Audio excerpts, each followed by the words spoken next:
You're listening to ThunderQuack Podcast Network.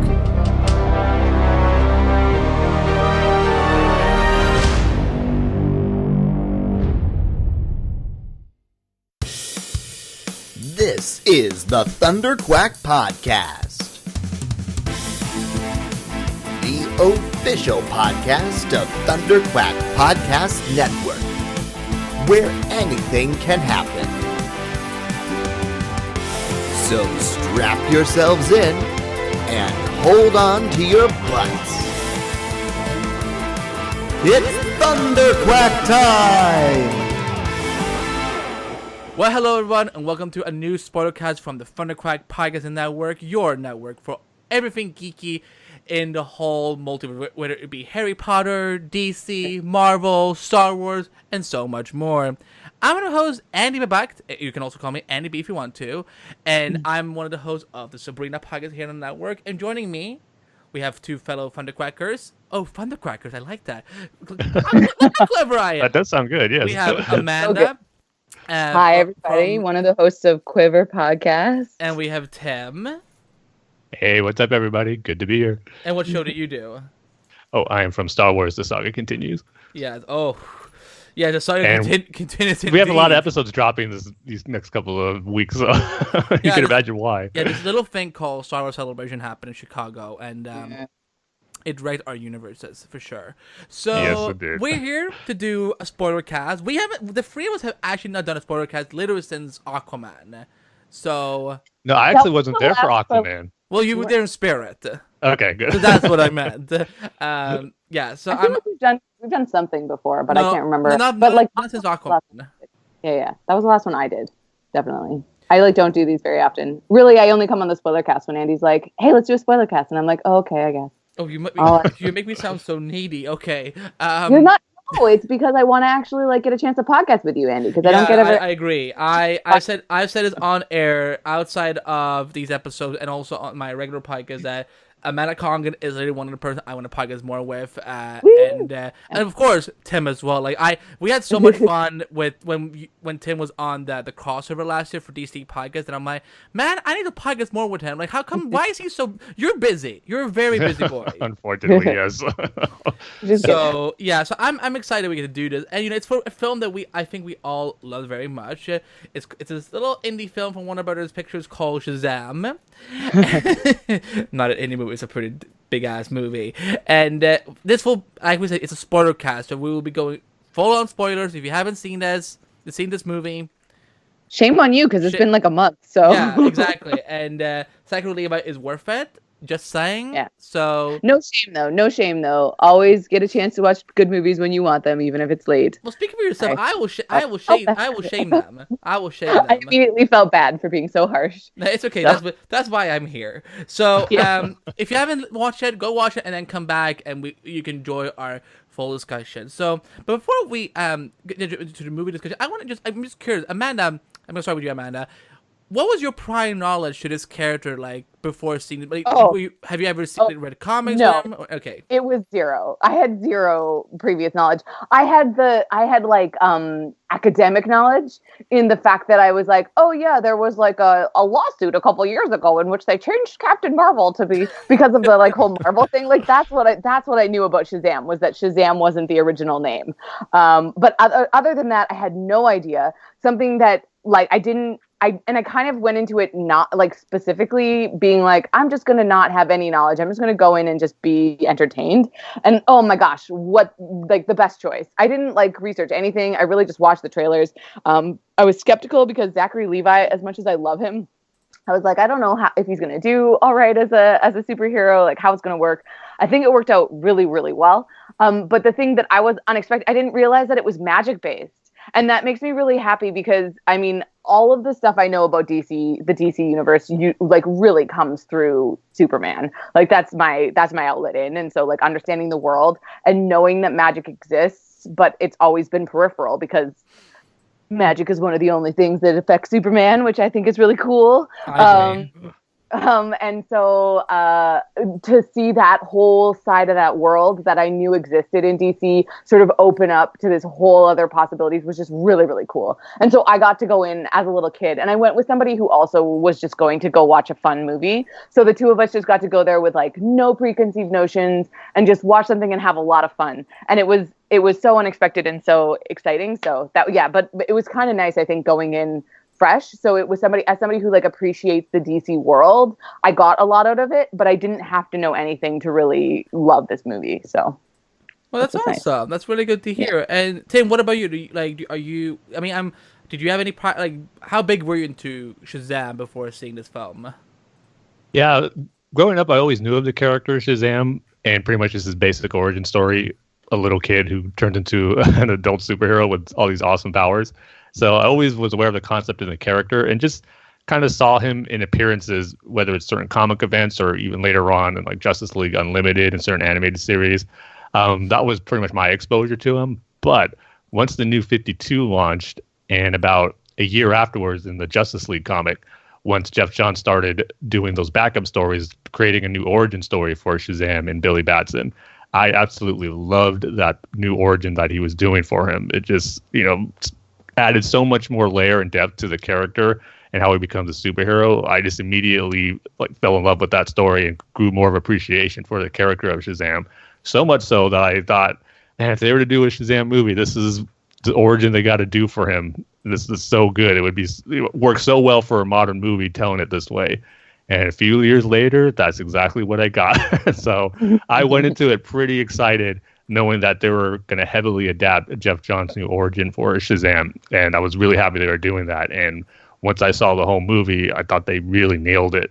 I mean, of course, there was certain changes they had to make here and there, but for the most part, the essence and the heart that Jeff Johns added to this new origin for Shazam was captured in that movie, and I couldn't be happier about that. And plus so many other things about the movie, but that was the big thing, just capturing that heart and that new characterization for Shazam that I think just elevates the character even more so. So yeah, I was really excited going into it, and it didn't disappoint. Yeah, I had seen Shazam in a few animated stuff and so on. One of my favorite things was the Shazam Black Adam animated movie that came out a few years ago. Yeah, that was awesome. In it. Mm-hmm. And I've seen a lot on Young Justice where he's just one of the goofiest characters of all time. And yes, my first interaction with him in comics was Jeff Johns' kind of revamp of his origin story and whatnot, and which is one of my favorite volumes that I actually have in print, which I'm not buying a lot of comics in print anymore. So, but Shazam, yeah, that was a good kind of a modern updated version, and also, who can say no to a Jeff Johns, Gary Frank team up? I mean, Gary Frank is one of the defining artists of our generation, I think. So, I mean, I can't say no to that. And so yeah, I mean, I had knowledge of the character, but I felt I got to learn more about him throughout this film. And we know Jeff. They used Jeff Johns' book a lot as an influence. You can tell that from just watching the film. So let's jump into it, and I kind of just want to start with the characters, which it can be the kids, it can be the hero and the villain and whatnot. So, Amanda, what were your take on the characters? Okay, well, I have to say, having not known anything about this, the best secret for this movie, and I'm so proud of the WB for keeping this, or is Adam Brody being a part of it. Yeah. That was so cool. And then because you sort of I didn't see it coming. It was the biggest twist because I don't know the order. And then obviously I Wikipedia afterwards and was okay, well, anybody that knows anything about Shazam so totally saw this coming. But for somebody that didn't, I was oh my God, this is so fun. And then because I was kind of why are they building up this ragtag group of orphans as this sort of collective? Because the movie it started to get that way. Halfway through, you start to really have the kids be such a part of it, and I was this is not going the direction that I thought it was going to go. And then the minute that the ball drops and you're oh, that's why. So it was so fun, and all those characters were so well fleshed out, and they work really well together. Yep. And One thing about the movie just overall is that it was subtly progressive in ways that I really liked. And I know that this isn't, but it sort of speaks to the fact that like all of the foster kids are quite diverse in their backgrounds and heritages, which is really. But also, there's little subtle things in the movie that were like, there was some background couples that were like mixed race, like which you rarely see like Asian males with like white females, and they did a couple of that. And the boardroom was like 50% women in the scene where the demons all came in and like destroyed the boardroom, and little things like that. I think. Spoke to like the overall ethos of the movie and the characterization and how they made it just really sort of like an interesting, diverse cast, and these characters actually had like personalities, and it was I don't know, I was really surprised by that in a way that I hope that I'll stop to be surprised in the future by it. But it I think they did a really good job in building this sort of really awesome world with these characters that I actually genuinely cared about, and all of the adult versions of the kids were really fun. Like those actors did such a great job of portraying the kids, including the little like the littlest girl. What's her name? I want to call her Darla. So is that what it was? Okay, yeah.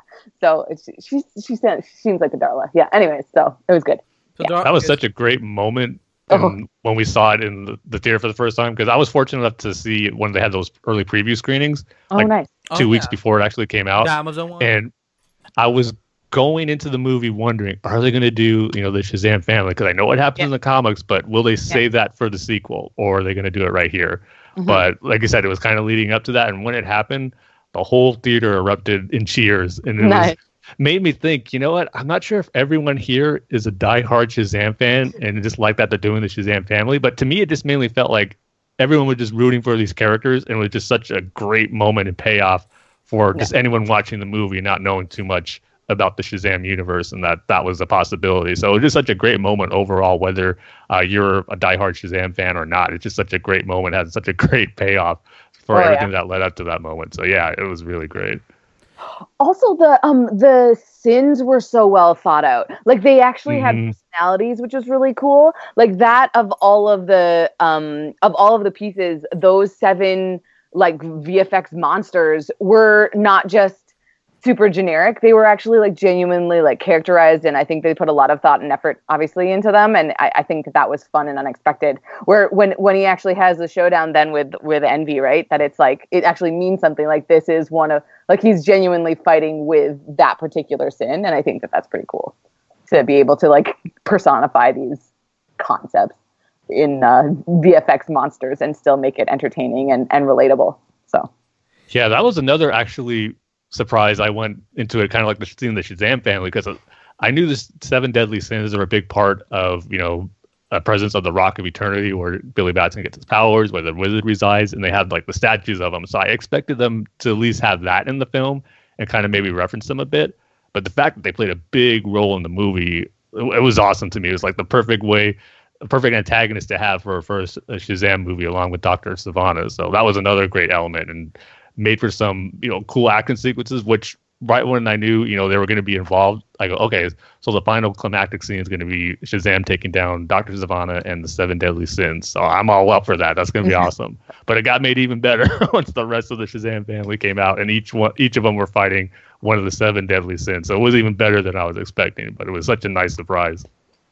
For me, so I will admit something that and it's not to brag, because I kind of wish I hadn't done this, but one of my sources that I work with, they many moons ago came to me and said, and told me that we're gonna see the Shazam family in this film, and they started telling me, Adam Brody is gonna jump on, and then Gigi Cotrona and so on, and I'm like, oh god, people are gonna lose their minds in the theater. And I agree with you, man. I'm so happy that Warner Brothers didn't announce these cast. I mean, there were some announcements of the casting, I think, here and there, but they never said which roles they were playing. But they kept it out of all the trailers. They didn't whole Batman vs Superman when they spoiled Doomsday. Yeah, and also just for record listeners, I love Batman vs Superman, so trust me, that's not me shading it. I'm just saying that was the biggest mistake of their marketing, because up to that point, I think they did a good job. So which is that I was really happy that they didn't reveal any of that, and that because I'm so glad to hear, you know, like from you guys, the reactions that you're getting, that, you know, like literally a theater was applauding that, you just lost their minds. I mean, we didn't have that in my theater, but that's because my theater is really, really dull. But it made me, I mean, I was thrilled to see that. And also, yeah, I also agree with you, Amanda, that I love the diversity of this. And that's one of my favorite aspects of the comic, because this is literally how it is in the comic. Like, they are a bunch of orphans from all diverse backgrounds. And, although the one thing that I've been really annoyed with is that people are now having to have like a fight of like, who has the most diversity in their superhero films. I'm like, guys, can we just be happy that we have diversity at all in superhero movies? Yeah. Like, it's not a competition. So no, it's good they're holding each other to like good standards, though. I like that kind of fighting. It leads to progress in forced ways, even if it has to. But I don't know. Yeah, go on. No.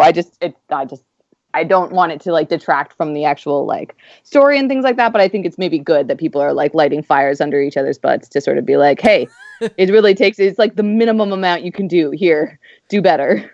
No, so. I know. I'm glad because some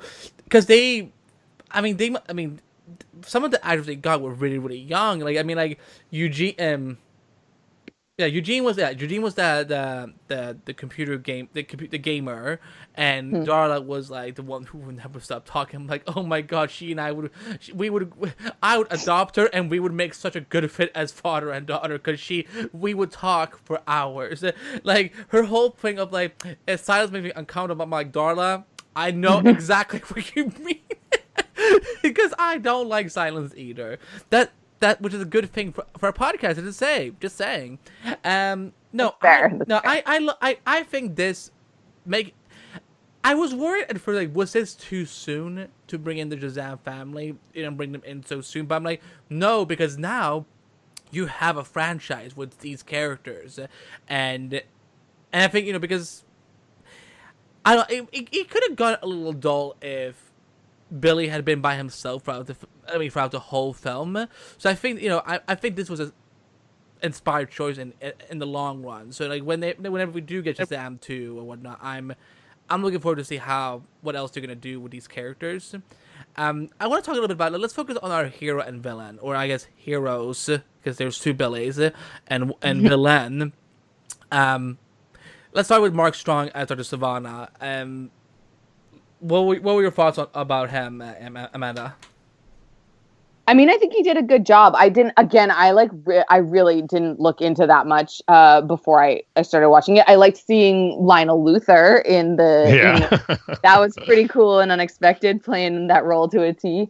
But I mean, I think that he did a really good job because Mark Strong is identifiable. Like, I know who he is, but it wasn't too much. You know, sometimes they cast like big name people as the villains, and then all you see are like the actors, and you don't really see the villain that they're supposed to be. I think he was able to sort of embody that really well, and he can play the humor. Like, the thing with this movie is that it could have gone so terribly. Like, it's just right on the cusp, because the way that they played the humor, it really had to land. Like, it's actually quite masterful when you sort of like look at it, because you can tell, like, you can see the edge at which things would have gone, like, could have gone awry. Because the scene that shouldn't work is that stupid scene where he gets into the elevator after destroying everybody, and then they do that weird clip about family or whatever, and then he smashes the screen.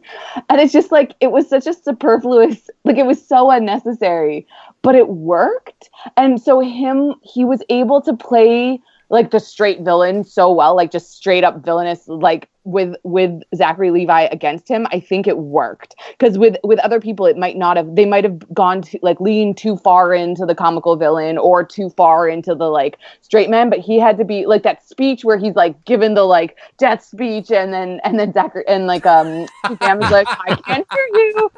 Right? It's just, there was little things that he had to play into the comedy so much, and I think that maybe is is so subtle and understated, and I think he did a really good job of that, because you have to be able to play into that comedy. Like his particular character was one of the funniest bits because of the contrast it offered in all of those moments, and I think that takes a lot of talent to be able to pull off, and I think he was able to do it quite well. Did you lose your mind when his father was played by John Glover from Smallville? Yeah, well, I mean, that was so fun. It was fun. I was like, oh, yay, what is this? And then, because, of course, I know nothing about Shazam when I went into it. So for it to open up on a scene that took place in the 70s, I was really quickly doing math. And because I saw this little kid and I was like, oh, this is probably the villain origin. Because, superhero tropes, right? Where I'm trying to figure out what it is. I'm like, why are they opened up in the 70s? Like, he's a kid and all that stuff. I was like, oh, this is probably the origin of the villain, which is really fun. And then, of course, it's and then whenever that happens, whenever cars get hit, and then they recover, and then they're talking to each other, and they're still in the middle of the road. I'm like, you idiots, pull over to the side of the road. They're not standing right. You just avoided calamity, and you're going to get hit for the side. And sure enough, it happens. But I mean, John Glover is so great in that particular role. It's so not, he plays the type, I will say. And I don't know. It's nice to have the amount of Superman that was in this movie was just so pleasing. So that, to me, is I wore my Superman shoes to see the movie, because I don't have Shazam things, because I like to dress up a little. I need pictures of this. Yeah, oh yeah, because I think I posted about it. But it's I needed to bring a little bit of DC with it, and then I was so spot on. I was like, oh my gosh, there's actually Superman in this movie. It was really fun. Anyways, so to have that extra additional infusion of Superman into the film, I was totally there for. So it was good. It worked. Tim, what about you? I mean, because I will say this: was this more memorable? Was Mark Strong more memorable here than he was in Green Lantern? Oh man! Oh my God, he was in Green Lantern. Yeah, I was gonna say he was Sinestro. He was amazing. I know. Sinestro. He was the perfect Sinestro, and if there was ever a biggest waste of a performance from Green Lantern and not seen more of, it's Mark Strong as Sinestro. So. I guess I will say it's just awesome to see him back in a DC movie again, and one that is successful and did really well. But yeah, I mean, it's hard to top his Sinestro performance. I thought he was great, but I thought he was really good as Dr. Zavanna as well. I mean, it is a different type of role than Sinestro was, and a different type, because obviously Sinestro wasn't a villain yet in Green Lantern. But I was surprised about how much origin and backstory they gave him for this movie. Like you said, having the movie start, showing him as a kid and showing what happened to him was surprising to me when I first saw it. I wasn't expecting it to start that way, but I thought it served the character really well later on, especially since he doesn't appear, as often, as much as maybe you would think with that movie starting with him. But because of that, you do feel his motivations more and why he's doing what he is doing when he does show up over the course of the movie, and then, of course, up to the final climactic battle that he has with Shazam. So yeah, I thought the character worked really well. It wasn't a villain that you just think, okay, he's just one of the more forgettable villains, just there to be, a foe to the hero and to have someone to fight. There's a little more nuance to him that I appreciated, but not so much where he overshadowed the story they were telling with Billy Batson and Freddie Freeman and the Foster family. He served his role well. It didn't overshadow it, but yet it wasn't totally forgettable where you didn't absolutely not care about the villain he was fighting. So I thought it was a nice blend. Yeah, for me, I love Mark Strong. I do love him in Green Lantern as Sinestro, and I remember I was so advocate of we need a sequel so we can see him be evil, and I know, if nothing else, just that. It is. Heck, so if they ever get another Green Lantern movie off the ground, just cast them again as Sinestro. Who cares? They can't. It's in the same universe, so.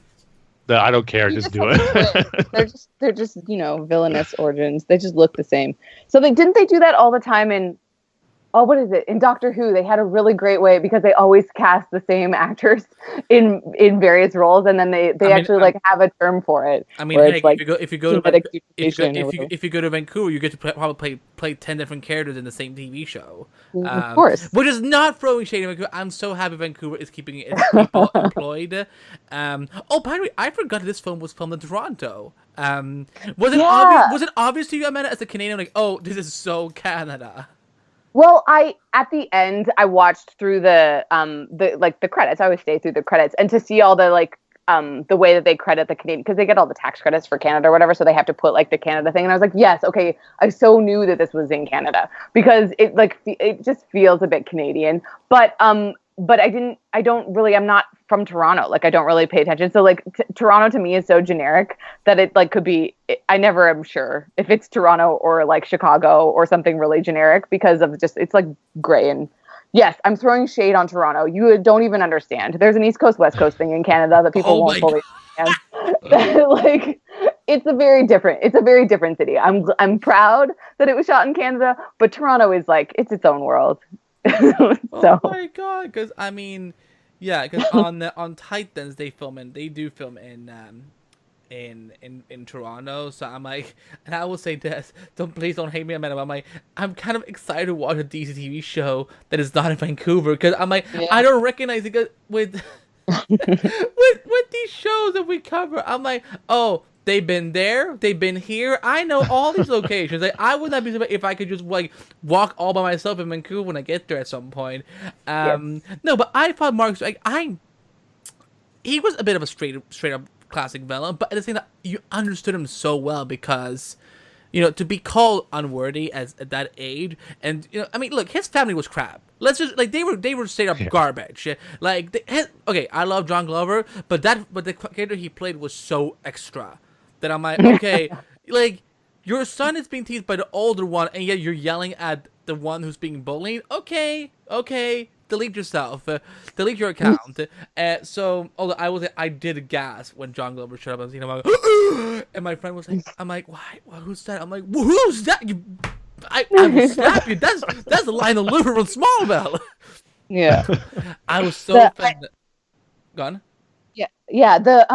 The scene though, like when you realize that this movie is sort of like unlike any of the previous superhero movies, has got to be the boardroom scene though. Like Mark Strong just comes in and straight up throws his brother out a window. Like you sort of are like, oh my god, this is pulling zero punches because you don't know what to do, right? You like laugh and you're like, what?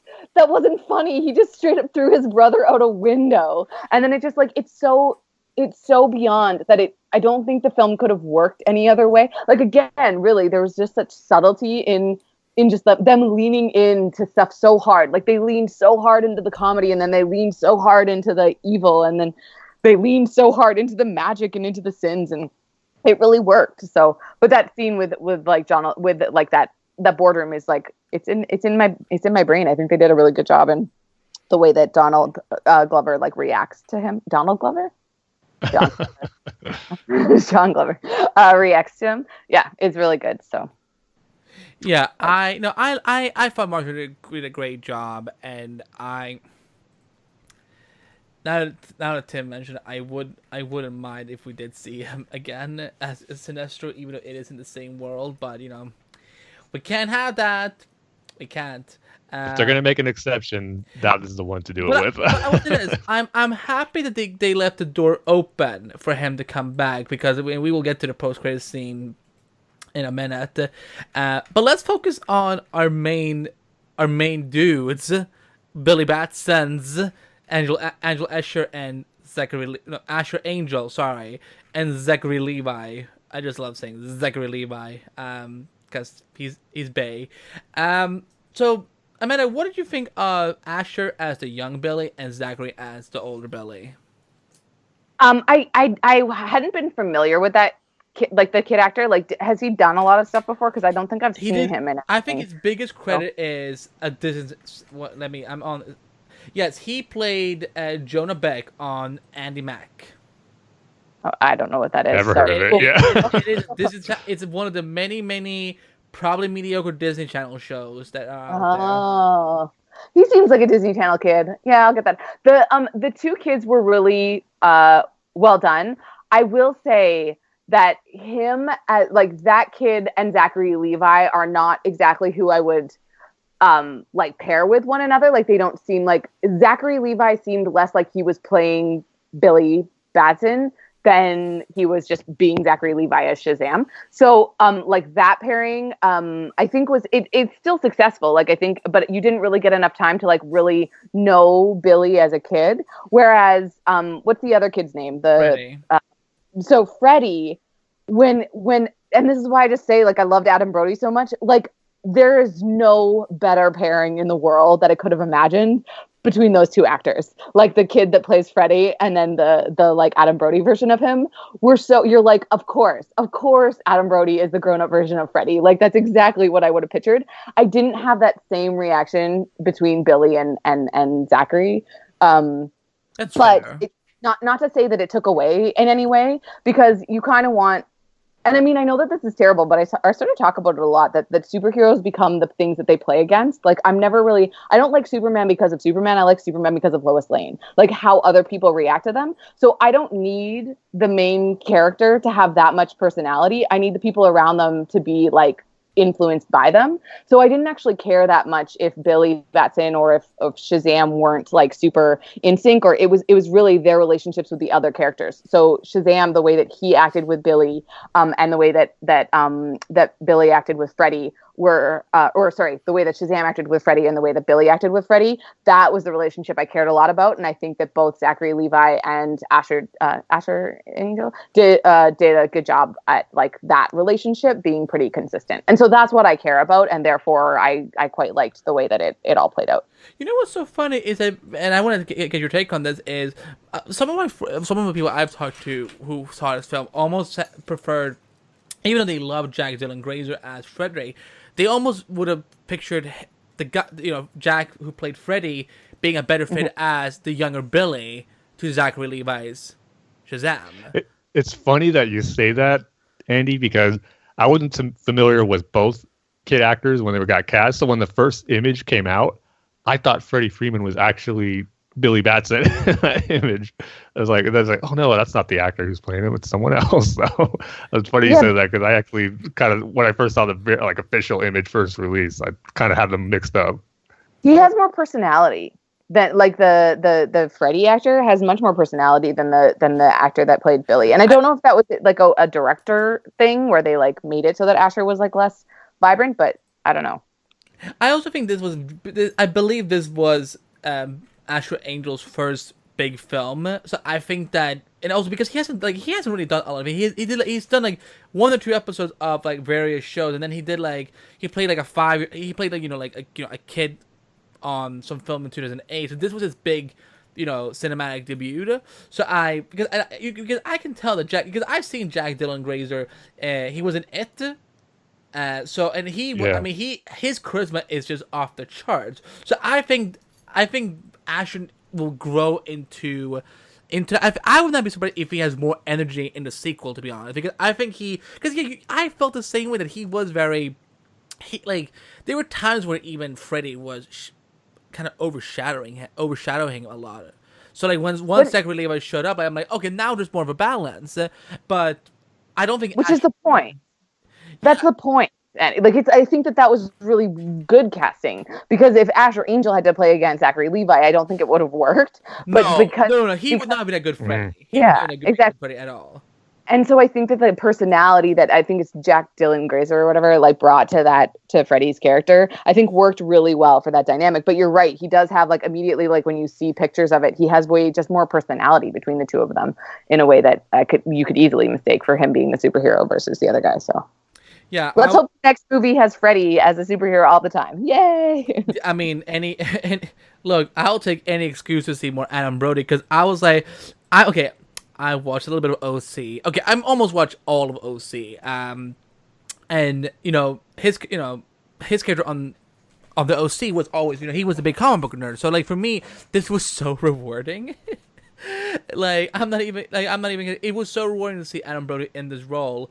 And you know what's so funny? It's because Adam Brody and DJ Cotrona, they were supposed to play The Flash and Superman respectively. That's right, yeah. So when I saw Adam Brody, I'm like, yes! And then I see DJ Cotrona, I'm like, because he would have been our first Latino Superman. And like seeing him as, the grown-up Pedro. Sorry, who's DJ? Oh, the grown-up Pedro person? Yeah, with the beard. With the beard. Yeah. Okay, cool. And I was like, wow, Pedro got freak as a grown-up. Because, and also, I think Pedro may have been our first LGBT character in the DCU, because there's a scene where when they land in the strip club, I'm sorry. Yeah. I just love Barry's like, that was the first way you thought of? When he comes out, when Pedro comes out, he says, like, oh yeah, I don't care for that. A lot of people online have been thinking that this is actually, that was Pedro's way of saying that he is LGBT, so I hope that comes to fruition. Also, by the way, Ross Butler as a superhero, I'm like, come on, how have we not thought of this sooner? But Ross Butler, for those... Oh, he's so great. That was, like, yeah, very well cast.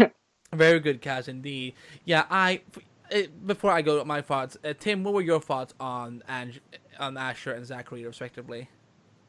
Yeah, I thought they were great. And Zachary Levi as Shazam, dare I say, he was perfect. I mean, going into when he was casting, I thought, yeah, I could see it, but didn't think it'd be this good. I mean, he nailed every scene he was in. His comedic timing, the way he delivered his lines, it was just perfect. He really felt like that a young kid in a grown-up's body who had amazing superpowers. His performance was awesome.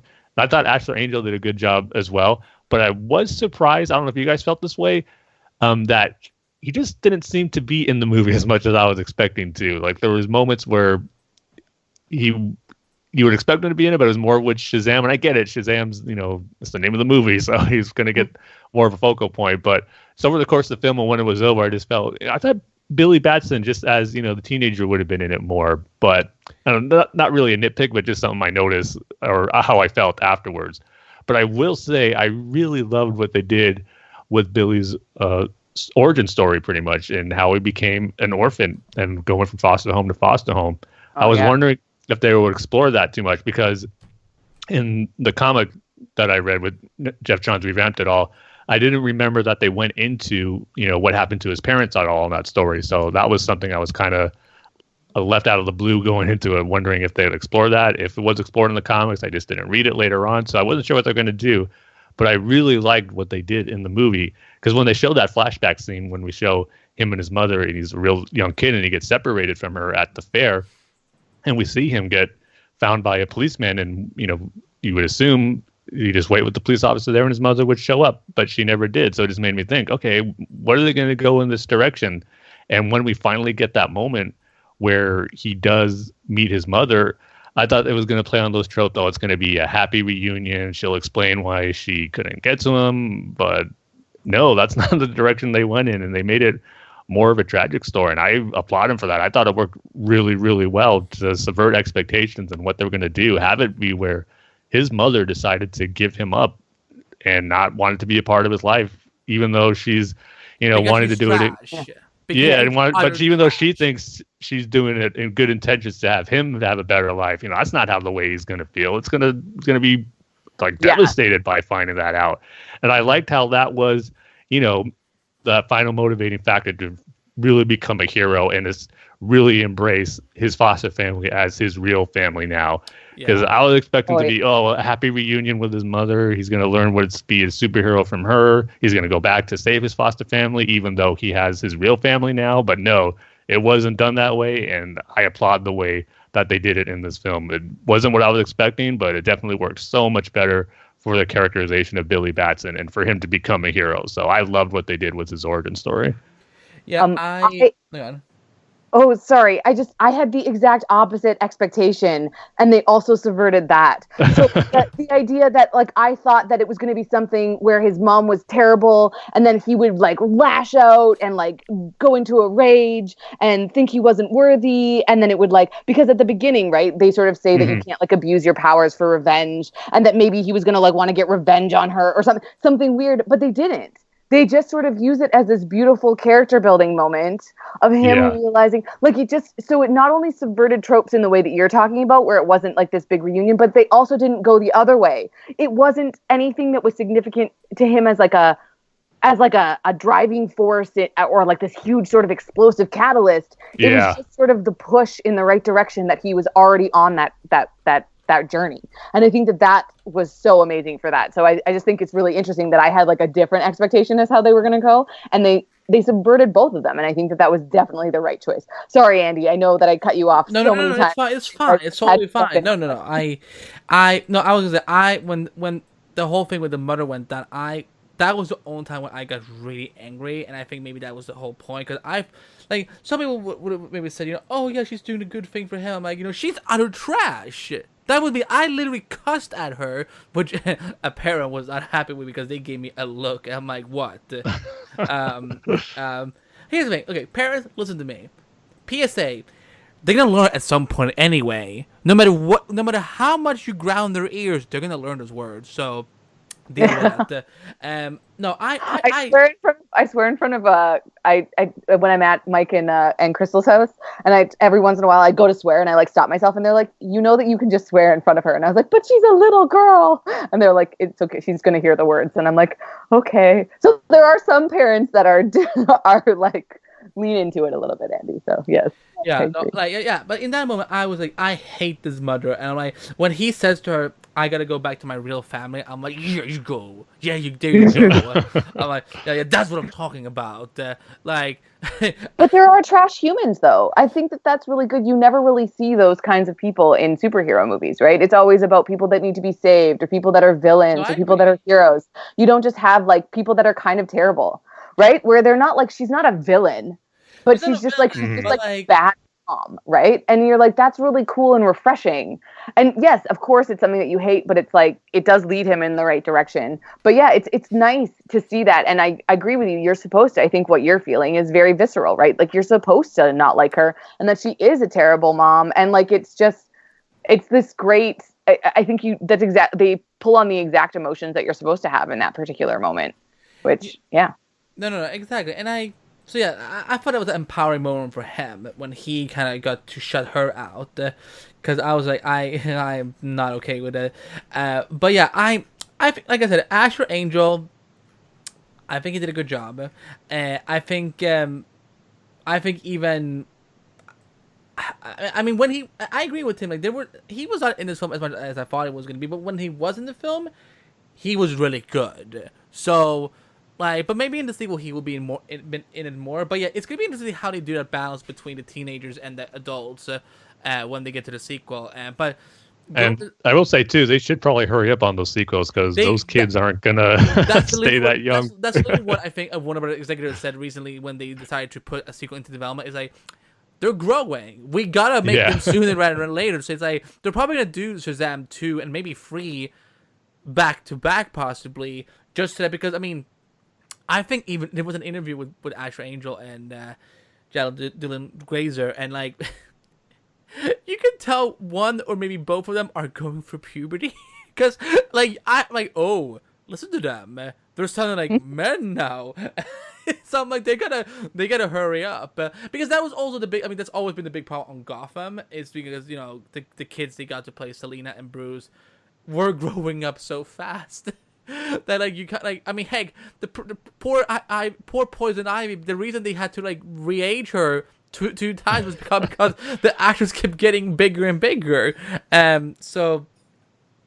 Well, I mean, isn't that like why Lost, like Walt just leaves the island because he just got too big, and they're like, "Oh, this is unreasonable that only 6 months has passed and you are a completely different human." You just have to deal with it with kids. But sorry, are they are going into production on a sequel for sure? Did you say that there's three films? I mean, here's the thing. Or are you being optimistic? Okay, I mean, they're doing a sequel definitely, but okay. I do also think that they want to, because so one of the big characters that did not appear in this film that I think a lot of people expected initially to show up was Black Adam, who is Shazam's Lex Luthor, who played by. I know who Black Adam is. Yeah. Yeah. No, I mean, if maybe the listeners don't know who it is, because we do get a little foreshadowing to Black Adam in the film when the wizard. Yeah, which is cool. Mm-hmm. Yeah, like it almost like the hologram they did of Black Adam, even without saying his name. They look like Dwayne "The Rock" Johnson. Like you knew who they were talking about. Yeah.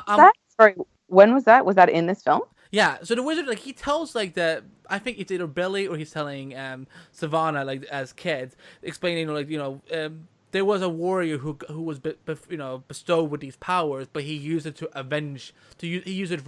revenge people, and like if you look very closely, it's very obvious that it is Dwayne the Rock Johnson, who was a producer on this film. So like I wonder if they want. I think here's the thing: they're gonna do the sequel to Shazam, and they're gonna do Black Adam, the origin movie, and then I think in Shazam 3, that's when Zachary Levi and Dwayne Johnson will clash on screen as their respective characters.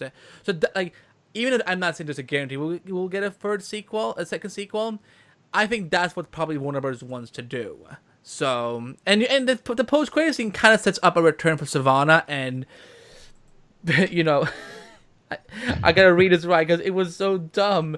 The Monster Society of Evil with Mr. Mind. Is that what the caterpillar thing is? Yeah, basically. Okay. But Monster Society of Evil. That's what it's called. Yeah, I'm not kidding. Wow. Not kidding. All right. But yeah, I think Zach Levi, he was born to play this character. Like, I almost wouldn't be surprised if the creators of Shazam, they went to, and I said this on another podcast, they went to the future and they saw Zachary Levi and like, we gotta create this character that is all based on this actor that we will never get to see because we're probably dead by that point. Because it was just an obvious casting. Like for me, I felt like when they announced it, I was like, this is genius. This is spot on. It was quite good, yeah. So I thought he was so much fun, and I look forward to seeing more of him as because I want to see him as Shazam in other DC movies now. I want to see him I really do hope we get a Superman movie again at some point. I think that would be a fun team up between him and hopefully Henry Cavill, because I don't think he's done just yet. Because Henry Cavill is a bit of a dick on Instagram, teasing us with whatever he's doing. So I love that. Don't you give him shade for that. I love that he does that.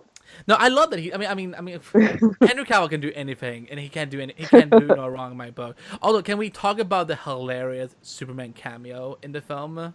Best, yes, Yeah. it's the best part because it was like the suit, right? It was it's his. like, I mean, it is his suit. I mean, this film is. They make a very good. They make a clear point of stating that yes, this isn't in the DCEU. Yes, this is the same Batarang from Ben Affleck's Batman. Yes, this is the same Superman as from Henry Cavill's Superman. And then at the end, he shows up, and I'm like, why couldn't they just make the schedules work? Also, I know. Apparently, that was Zachary Levi's stunt double who was in the costume. I thought that was very fun. Although, hold on. No, I'll let you finish, Andy. I'm sorry. That red belt on Superman, though, I don't dig it. Take it off. That was my one nitpick about this film. Is the Superman the red belt? Yeah, his belt. They upgraded his belt. I didn't even notice that, to be honest with you. Because you're not a true fan. I'm Whoa. No, I'm kidding. Well, nice talking with you guys. See you later. I wouldn't even judge you if you left. It's good. No, but like literally, it's like if for some reason they felt this urge to upgrade it so that it was a red belt, and I don't know why. Yeah, now when I see it again, I'll have to look out for that and see if it sticks out to me. But I didn't notice it the first time. Maybe because I'm just geeking out too much that Superman there. But yeah, I gotta say that scene was both awesome but very frustrating at the same time. It was like you said, Andy, if only they could have made the schedules work and just really have it be Henry Cavill. We just see him and Zachary Levi there. How cool would have that been? They would have. I think they would have great chemistry together. Yeah, totally. Mm-hmm. And I don't want to turn this into Marvel versus DC thing, but I just can't help but as great as DC films have been lately, we've gotten some really great films and they're on the right track. It just makes me feel like that there's still that one step behind the Marvel Cinematic Universe films where they can't get another character into a movie like Marvel does so easily. They have to create little shortcuts here and not show the face of them because they couldn't get the actor. It's just little things like that still get you a little frustrated.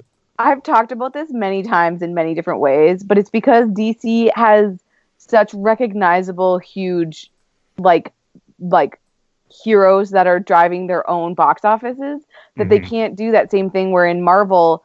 And I mean, this might get me in trouble for saying, but like the Marvel characters, until they became the Marvel Cinematic Universe, didn't have the same cachet.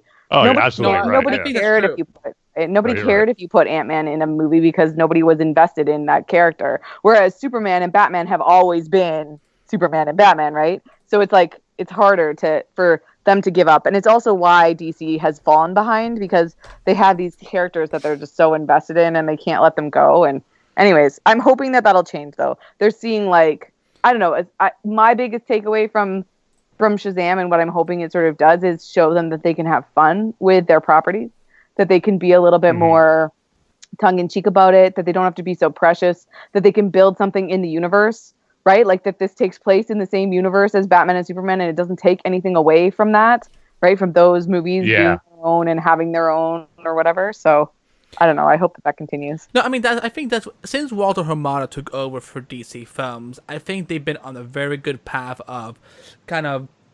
I think the one thing that always could give more praise to DC for over Marvel is that yes, you can have we can have a shared universe, but we don't have to have like this red line. Like for example, I've been kind of frustrated that we've had over 20 movies centered on these stupid six rocks.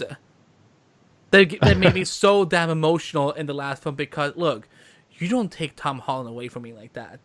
That is illegal. I don't know what you expected the movies to do. No. I mean, like, okay, kill him, but don't give him such a killer scene. I'll have to make it so good though. That's like the whole point. Listen. I'm still not over it. I don't understand you guys. You Spider-Man fans. It's just. Don't worry, Eddie. You just got one more week. He'll be back. One more week.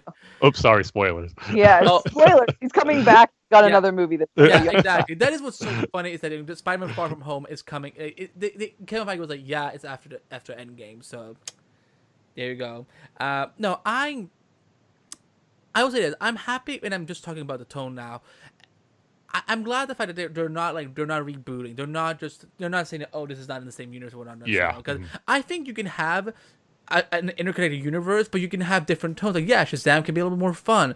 Birds of Prey can be a little more streetwise, and Wonder Woman can be a little more of a traditional superhero and all that. I think you can have all that and still make it work. Because there's no point of having all these separate universes and whatnot. Like, I think that if you can just say they're all in the same way. Like, even in comics, they all have different tones. Like the Flash comics feels sometimes more brighter than maybe the Superman comics do or whatnot, or the Suicide Squad comics may be more darker than the Teen Titans comics, for example. Like, but they're all in the same continuity, and I think we gotta remind people that it is possible. So yeah, I guess I mean I don't know if there's much else to say. I mean, do you guys have any closing thoughts on this film? Do we want to talk about the post-credits scene, even though it was really really weird? I mean. I think that I'm intrigued to see where they go with stuff. I don't need to know that much about this universe, and I don't necessarily want to Google all the things that could happen. I'm just sort of going to let it happen because it served me well this time, and I think maybe I'm okay with that the next time. I'll just have to trust that they don't DC it. And by that, I mean, they overthink it, and then they have too many cooks in the kitchen. They just need to let somebody own this and just keep going with it. Because the thing that's going to be the worst is if they start mucking it up, right? And that's what they just have a tendency to do. They just put too many people in there, too many people get invested, and then it loses its through line. And the only way that films like this work is if you really trust the vision of the person that's putting it all together. And then you just you sort of shape it around the edges, but you don't let it get too muddled. Because if this movie had just shifted slightly one way or another, it would have been a complete hot mess. And so I'm just so glad that it was able to stay what it is. And I have to hope that whatever they do in the future, it gets a similar kind of treatment. So, Tim, yeah. And as far as the end credits or the post credit scene goes, it was unexpected because I was expecting a Black Adam tease. And when Mr. Mind showed up, I just couldn't help but laughing, thinking, I can't believe they're doing this, but at the same time, I love it. They're going that far out there with this character because I've only known Mr. Mind really from his animated appearances, like in Brave and the Bold and Justice League Action, where he's completely played him as a comedic character. So I just found it hilarious, but at the same time, I thought it was awesome. But no, I agree with what you said, Amanda, and just keep doing what they're doing with this, and don't feel like hopefully because it seemed like. With Shazam, they have a pretty solid idea of what they want to do next. We know Black Adam with The Rock is going to get his own movie. And I have a feeling that'll probably come out before the Shazam sequel. They'll both probably come out pretty close. But I also agree with what you were saying, Andy. It is probably going to lead up to their eventual, face off against each other in the third Shazam movie. So if they have a plan and a structure they want to follow, and it seems like a pretty solid one, I just hope they continue with that and not try to do too much too fast, build up to it, because I think that's what they really want to build up to, the Shazam and Black Adam confrontation. And that could be a cool way to end, if they just want to make the Shazam a trilogy.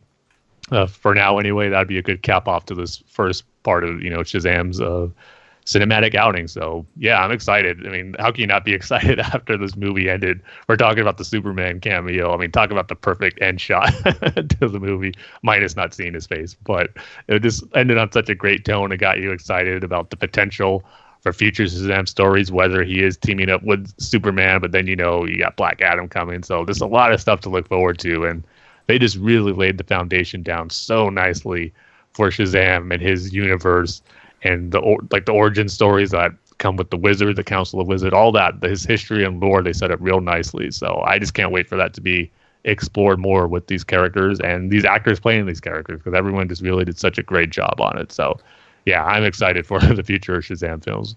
I mean, listen, if they just want to straight up adapt the Superman Black Shazam team up movie from the animated movie and have Black Adam in it, yeah, sign me up for that.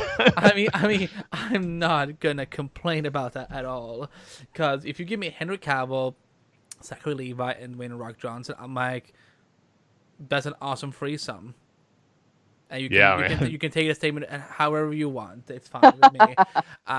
It's up for interpretation. But yeah, I was a little bit, as soon as the caterpillar showed up in the post-credits scene, I'm like, oh, but I wanted Dwayne "The Rock" Johnson. Like, why do I have to? I don't like bugs. And I'm like, but hey, if this means we get more Mark Strong, I'm okay with that. I am. But no, this film is a success on every level. I think that I want more people to go see it. I want this to be a smashing success, and I'm excited to see where they're gonna go forward with these characters in the DCEU, and I hope we see them sooner rather than later, because they were just so enjoyable. So I think that's gonna be it for us. So let's do some plugs for ourselves, and then we're gonna wrap it up for the Spoilercast. So Amanda, where can people find you on social media, and tell us a little bit about Quiver if they are not already listening to you on Quiver? Yeah, so I mean, Quiver Podcast can be found at all of the different handles at Quiver Podcast. So on Twitter and on Instagram, and quiverpodcast.com, where Tim, you're still running all that, aren't you? Yes. Yep. You keep us up to, so it's for basically a few more months anyway. Yeah, I know. So exciting if you need all of your Arrow news. So thank you for that. Because I have never once in the past 7 years touched anything on quiverpodcast.com, but yet it's always updated. It's so nice. So it's great. All the information and news on Arrows there. And if you want to follow me individually, I'm at a Konkin on most social media. So on Twitter, and then you add an 86 to that for Instagram. So a Konkin 86 on Instagram. And yeah, you can follow me there. And if you want to get a hold of us for any reason for Quiver Podcast, you can mail at quiverpodcast.com is how you get in touch with us on the podcast. So, yeah. And Tim, what about you? Yeah, so you can check out my Star Wars podcast, Star Wars: The Saga Continues, at Star Wars TSC on Twitter, and then our website is starwarstsc.com. And as we mentioned at the beginning, a lot of Star Wars stuff to talk about. We already recorded about 2 episodes this week, 3 hours long each, one of them just on the episode 9 trailer. Another one kind of doing a recap of the whole celebration. Then we still got to talk about the Mandalorian stuff, which I'm sure will be another 3 hours. But when you get us going on Star Wars, we have a hard time stopping. So. But it's a lot of fun. And then also, the teaser trailer is like 1 minute long. How can you do a 3-hour discussion? Star Wars, Andy. Star Wars. Listen to me. Not even like, I got a 5-minute flash trailer when season 1 came out. We had this for like maybe 45, 60 minutes at most. How do you do a 3-hour discussion? Oh my God, Timothy. The great thing about speculation, you can just go crazy and think about so many things that probably won't happen in the movie, but still fun to talk about. Because right now it doesn't matter, because it could go one way or another. Exactly, so there's nothing to say that they're not true. Exactly, which is all part of the fun. And you can find me if you want to listen to me here on ThunderQuack. You can listen to me on the Chilling Adventures of Sabrina podcast, where Jordan and I host our little show about Netflix Sabrina TV show. You can find it on SabrinaPodcast.com. You can find it on Facebook and Instagram at Sabrina Podcast, and on Twitter we're at Sabrina_podcast. So join us. We're having a great time covering part 2 of the series, and it's one of the best shows on Netflix. So go watch it and listen to us then. And you can also find me on social media, on Facebook, Twitter, and Instagram at Behbakht. If you want to hear me close other stuff, I talk about Flash on the Flash podcast, Titus and Doom Patrol on the Titus podcast, and just go to my Twitter bio. You can see all the places where I write stuff for. So there you go. But some information about ThunderQuack you should know about.